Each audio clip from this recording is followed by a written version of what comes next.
আজ আমি চলে আসলাম দ্বিতীয় পর্ব নিয়ে। আগের পর্বতে তোমরা দেখতেই পেয়েছিলে যে সকাল থেকে দেখিয়েছিলাম যে ডিম করব, আবার লিসিয়াস থেকে মাছ এসে গেছে, সমস্ত সম্পূর্ণটা তোমাদের দেখিয়েছিলাম। তো রয়ে গেছিলো আমার এই ভাগটা, তার জন্য তোমাদের সামনে চলে আসলাম আবার নিয়ে। তো চলো বন্ধুরা, দেখতে থাকো, সাথে থাকো, খুব ভালো লাগবে। তো আজকে আমি এখন ডিমটা বসিয়ে দেবো। ডিম তো সিদ্ধ হয়ে গেছে, ডিম চুলে আর ওঠালু চুলে সব রেডি করে ফেলেছি। এবারে আমি প্রথমে ডিমটা করে নেব, ডিমটা করার পর তারপরে মাছটা করব। তো ডিমটা শুরু করে দিচ্ছি। ডিম করতে করতে মনটার মধ্যে পুরোনো দিনের অনেক কথা মনে পড়ে যাচ্ছিল। যাই হোক, আর এই ডিমের কারি বলো বা পাতলা করে ঝোল বলো বা ডিমের যে কোনো জিনিস অমলেট ছাড়া সব রকমই জিনিসটা ডিমেরটাই, গোটা ডিমের আমার ভীষণ প্রিয়। আমিও পছন্দ করি, তার সাথে সাথে আমার মেয়েও কিন্তু ভীষণ পছন্দ করে। ছেলে পছন্দ করে, তবে যে খুব করে আবার খুব করে না তাও না, কিন্তু করে। আমার ছেলে আর মেয়ে আর আমি ভীষণ পছন্দ করি। তেমনি অপোজিট হয়েছে ওর বাবা, একদম এই গোটা ডিমের কোনো তরকারি বা হাফ বয়েল ডিম কোনো কিছুই খেতে চায় না। যার জন্য না ভীষণ একটু বাড়িতে প্রবলেম হতো ডিমের তরকারিটা রান্না করলেই, কারণ ওকে আবার আলাদা করে অমলেট করে দিতে হতো, এই একটা প্রবলেম ছিল। তো আজকে নিশ্চিন্তে ডিমের তরকারিটা না আমি রান্না করছিলাম, যে যাক বাবা, আজকে অন্তত অমলেট আলাদা করে বানিয়ে আমাকে করতে হবে না, এই একটা ঝামেলা নেই।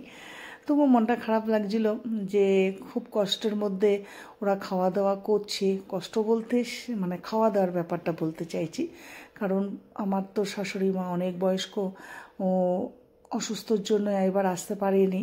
তো উনি যা পাচ্ছে তাই রান্না করছে আর খাচ্ছে। তাই বলছিল যে তোমার হাতের স্বাদ, হাতের রান্না কতদিন যে মিস করছি। তো এটা স্বাভাবিক হয়, আর রান্না করলে ভালো মন্দ করলে সত্যি কথা মনটা ভীষণ খারাপ লাগে। যাই হোক, করছিলাম, একদিকে যেমন একটু খারাপও লাগছিল, একদিকে আবার একটু মনে মনে হাসছিলাম। যাই হোক, তো ডিমের তরকারিটা শুরু করে দিয়েছি। মেয়ে আমাকে এনে প্রায় কয়েকবার ফোন করে ফেলেছে, মামি মাছ এসেছে, মাছ রান্না করছো? তো ওকে আমি বলেছি না রে নেহা, আজ না মাছ আসেনি, কি করব বলতো, কি রান্না করব? তো এই বলে ওকে মানে একটুখানি মনটা ওর ইয়ে করিয়ে দিচ্ছি, এটা সারপ্রাইজ থাকবে। ও এসেই প্রথমেই ওর কাজ হলো, অফিস থেকে এসে ছেলে হোক বা মেয়েই হোক, ওদের কাজ হলো অফিস থেকে এসেই ব্যাগ ট্যাগ রেখে হাত মুখ ধুয়ে সিধে রান্নাঘরে ঢুকে সমস্ত কিছু খুলে ওরা দেখবে যে মামি কি কি রান্না করে রেখে দিয়েছে।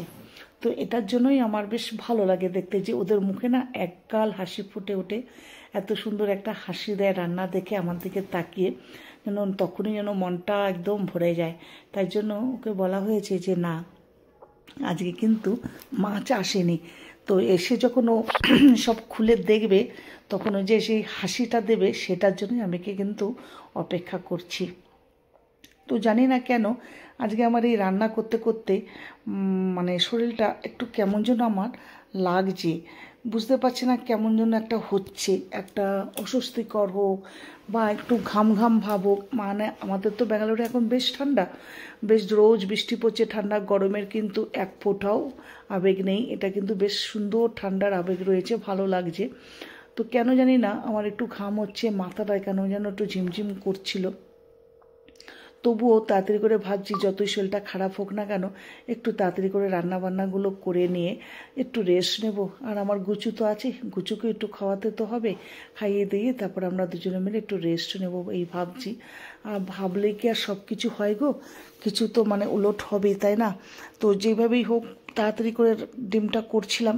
তো ডিমটা আজকে একটু অন্যভাবে করার চেষ্টা করছিলাম, কিন্তু ওই যে বলছি, শরীরটা একদম কিন্তু ভালো লাগছে না, কেমন যেন একটুখানি গাটা গুলিয়ে উঠছে, শরীরটা যেন কেমন করে উঠছে।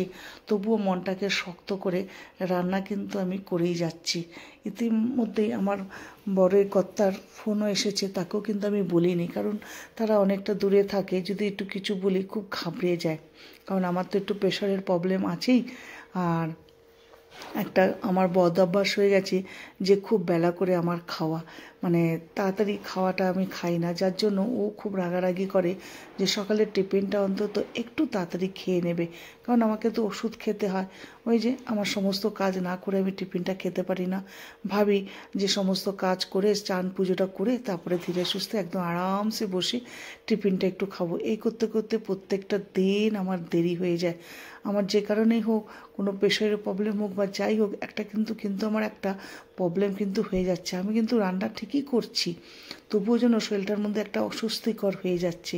তো ডিম তো আপনারা সবাই জানেন কেমন করে, তবুও আমি একটুখানি সবাইকে একটু দেখানোর চেষ্টা করলাম যে এই করছি। আর আজকে কিন্তু আমার ভিডিওটা কিন্তু আমি বিলকুল একা করছি, কেউ কিন্তু আমায় কিন্তু হেল্প করেনি বা ধরেনি।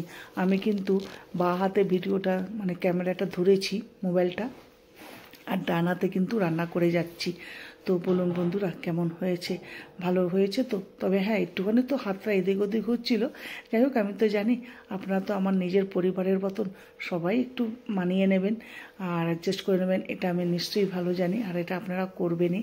যাই হোক, ডিমটা আমি এগুলো আজকে সব কিছু একটু পেস্ট করে ডিমটা কিন্তু বেশ বানাচ্ছিলাম, আর বেশ সুন্দর কিন্তু গন্ধ বেশ বেরোচ্ছিল। বেশ তেলটা যখন বেরিয়ে আসবে তখন একটু জলটা ঢালবো। তা প্রায় আপনারাও একটু একবার ট্রাই করে দেখবেন এরকম করে একটু রান্না করার জন্য। ডিম তো মানুষ অনেকে অনেকভাবে রান্না করে, অনেকভাবে রান্না হয়, তো এই রান্নাটা একবার একটু করে দেখবেন, আশা করি আপনাদের সবার কাছে ভালো লাগবে। হ্যাঁ, আর একটা কথা বলি, রান্না করতে করতে সবাই কিন্তু ভিডিওটা দেখবেন, আর লাইক আর কমেন্ট করতে কিন্তু কেউ কিন্তু ভুলবেন না। একটা লাইক কিন্তু আমাকে কিন্তু অনেকটা অনুপ্রেরণা জাগায়। আর কমেন্ট, আপনাদের এত সুন্দর সুন্দর কমেন্ট পড়তে আমার মনে হয় সারাটা দিন কেটে যায়।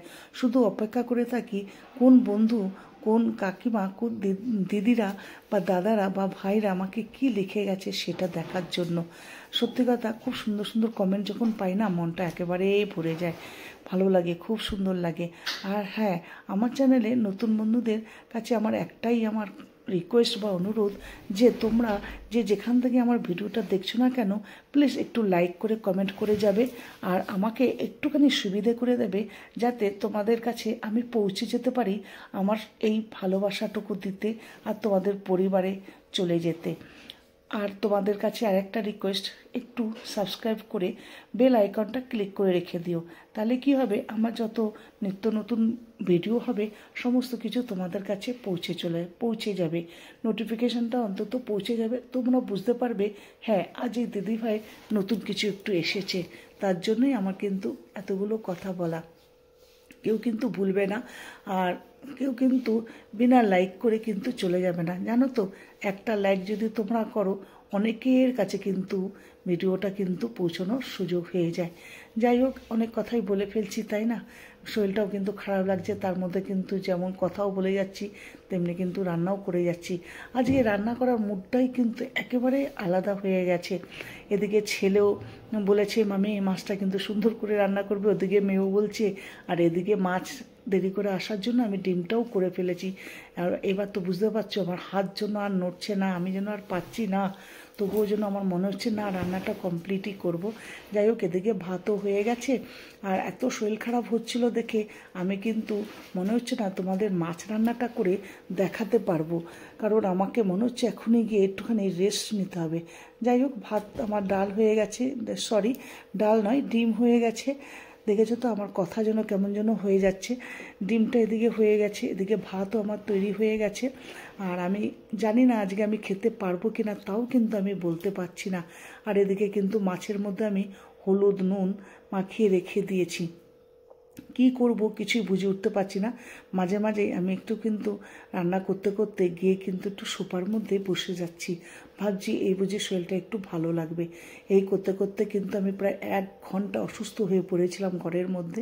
পরে কিন্তু আমি ছেলে মেয়েকে জানিয়েছি, আমার বরমশাইকেও জানিয়েছি, তারা কিন্তু ভীষণ বকেছিল, আগে কেন বললে না, কেন রান্না করতে গেলে তুমি। এই করে এখন বেলা 3টে বাজে, তারপর কিন্তু আমি মাছটা রান্না করলাম, যার জন্য কিন্তু আমি তোমাদের মাছ রান্নাটা করা আর দেখাইনি। দেখেছো লাল লাল কি সুন্দর পাতলা ঝোল ধনেপাতা দিয়ে তৈরি করেছি।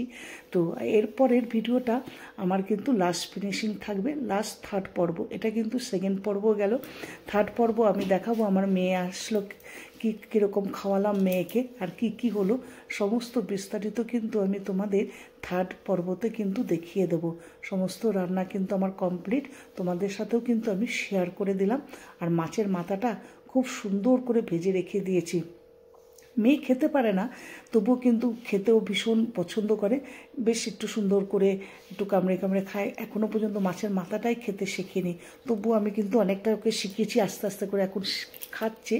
মাছের পেটি ছাড়া তো কিছুই খাবে না, এটাই ওর প্রথম থেকে মানে ছোট থেকে এখনও পর্যন্ত হয়েই গেছে। অন্য কোনো পিস দিলেও মাছের খেতে চায় না, শুধু পেটি ছাড়া। যাই হোক, মাছের মাথাটা এখন ওকে একটু আমি খাওয়া শিখিয়েছি। তোমরা সবাই বলবে মেয়ে তো অনেক বড় হয়ে গেছে, এখনও কি মাছের মাথা খেতে শেখেনি? হ্যাঁ গো, ওরা তো এখানেই থাকে, ওরা তো আর কলকাতার কোনো কিছুই জানে না খাওয়া দাওয়ার। যেটুকুনি আমি ওদের শিখিয়েছি সেটুকুনি, তো এখন ওকে এটাকে খাওয়া শিখিয়েছি। তো খেতে এখন ভীষণ ভালোবাসে। মাছ আসলেই বলবে মামি মাথাটা কিন্তু খুব সুন্দর করে ভেজে রাখবে, আমি কিন্তু খাবো। বললাম যে হ্যাঁ খা, আরও বুদ্ধি বাড়বে। বাঙালিদের তো এমনিই ভালো বুদ্ধি মাছের মাথাকে, তোর যাতে আরও একটু বুদ্ধি হয়, যাতে এখানকার মতন এতটা কম বুদ্ধি না থাকে। এটাই ওকে মানে একটু বেশ মজা করে একটু হেসে খুশি ওকে বলি। যাই হোক বন্ধুরা, অনেক কথা বলে ফেললাম, চলো টাটা বাই বাই, সবাই ভালো